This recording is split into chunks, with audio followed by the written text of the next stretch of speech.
હાલો હાલો, આજ તો આપણે પાછું ખરીદીમાં જવાનું છે, તો ચલો.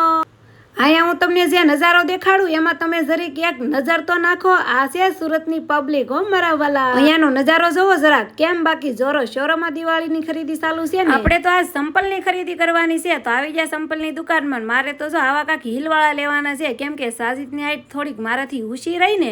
મારે તો ખરીદીમાં હાંજ પડી જાય, તો લાગી છે બહુ ભૂખ, તો હાલો પાણીપુરી ખાઈ લેવી.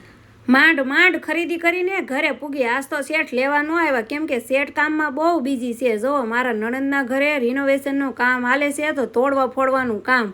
અને સાજીદ તો જો બાબરું ભૂત, અને અમારા ભાઈને પાછું ભૂત બનવું. લ્યો હાલો, તો હવે શેઠનો ઓર્ડર છે દૂધીના થેપલા ખાવાનો, તો એ પેલા મારી આ જટાને સમેટવી પડશે ને. હાલો, આજ તો હું તમને એક સ્ટ્રીક બતાવવાની છું. દૂધીની સાલને છે સાકા વડે નહીં કાપવાની, આ સાલિયાની મદદથી સોલી નાખવાની, એટલે આપણી દૂધી બહુ વ્યસ્ત ન જાય. અને આજ તો આપણે જાદુ કરી નાખ્યું, સુટકીમાં થેપલા તળાઈ પણ ગયા. હાલો, તો હવે પેટ પૂંજા કરી નાખી, અને સાજીદ પણ જો મસ્ત મજાના ફ્રેશ થઈ ગયા છે. અને હવે સાજીદ તો જો આજ કામ કરવા ગયા હતા, તો એના પગ બહુ દુખે છે. તો હાલો, પતિદેવની થોડીક સેવા પણ કરી નાખવી. તો હવે આજનો વિડીયો કરીએ એન્ડ. હું કરી નાખું એડિટિંગ. વિડીયો સારો લાગે તો લાઈક કરી દેજો. મળીશું નેક્સ્ટ વિડીયોમાં. Thanks for watching. બાય.